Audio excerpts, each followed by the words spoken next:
जब एक लड़की स्कूल इसलिए नहीं जाती है कि स्कूल में पानी नहीं है, पैड नहीं है या प्राइवेसी नहीं है, तो ये उस लड़की की पर्सनल प्रॉब्लम नहीं है सर, ये सोसाइटी का फेलियर है, पॉलिसी का फेलियर है। और अगर एक लड़की डॉक्टर के पास इसलिए नहीं जाती है क्योंकि सोशल स्टिग्मा है, तो ये एक ट्रेडिशन नहीं है सर, ये निग्लेक्ट। और अंत में मैं ये कह के अपनी बात खत्म करूंगा कि मेंस्ट्रुअल हाइजीन कोई फेवर नहीं है, कोई चैरिटी नहीं है, कोई साइड इशू नहीं है, ये हेल्थ का इशू है, ये एजुकेशन का इशू है, ये डिग्निटी का इशू है, ये इक्वालिटी का इशू है। देश की आधी आबादी हर महीने फेस करती है, वो इशू है मेंस्ट्रुअल हेल्थ का और मेंस्ट्रुअल हाइजीन का। समाज में इस विषय को जानते सब हैं, लेकिन बात करने से कतराते हैं। आज भारत देश में लगभग 35 करोड़ से ज्यादा महिलाएं मेंस्ट्रुअल साइकिल की इस प्रोसेस से गुजर रही हैं, जिसमें से 120 मिलियन यानी कि 12 crore adolescent girls face menstrual hygiene and challenges every single year, and as a result 23 million girls यानी कि 2.3 करोड़ गर्ल्स हर साल स्कूल से ड्रॉप आउट हो जाती हैं, स्कूल जाना बंद कर देती हैं,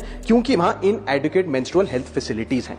sir, lack of sanitation and lack of access to menstrual products के चलते हमारी बेटियां ऑन एन एवरेज 60 दिन साल में स्कूल मिस करने को मजबूर होती हैं, और वर्किंग महिलाएं महीने में 2 से 5 दिन अपना ऑफिस मिस करने को मजबूर होती हैं। सर, हम एक ऐसे देश में रहते हैं जहां शराब और सिगरेट तो खुलेआम बेची जाते हैं, लेकिन सैनिटरी पैड को अखबार में लपेट के दिया जाता है जैसे कि आप कोई इलीगल प्रोडक्ट खरीद रहे हो या इलीगल प्रोडक्ट का एक्सेस पा रहे हो। पीरियड नेचुरल है, लेकिन स्टिग्मा उसके अराउंड जो है वो अननेचुरल है। इसलिए मैं 6 स्पष्ट सुझाव इस बिल में इंक्लूड करने के लिए इस सदन में रखना चाहता हूं। मेरा पहला सुझाव है कि हर स्कूल और कॉलेज, वर्कप्लेस और पब्लिक इंस्टीट्यूशन में फ्री सैनिटरी पैड्स और फंक्शनल टॉयलेट्स बनाए जाएं।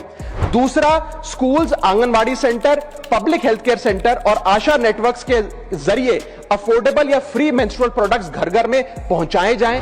रॉ मटेरियल्स जो हैं, जो मेंस्ट्रुअल प्रोडक्ट्स को बनाने में इस्तेमाल होते हैं, उन पर भी जीएसटी समाप्त किया जाए।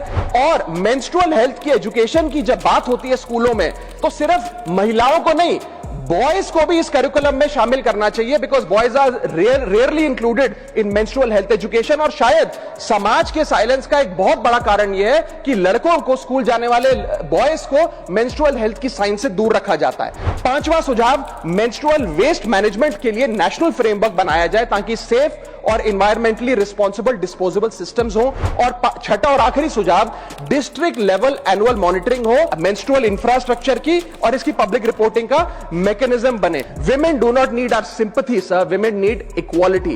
Women do not need silence. Women need dignity. And women do not need tokenism. Women need rights. Thank you.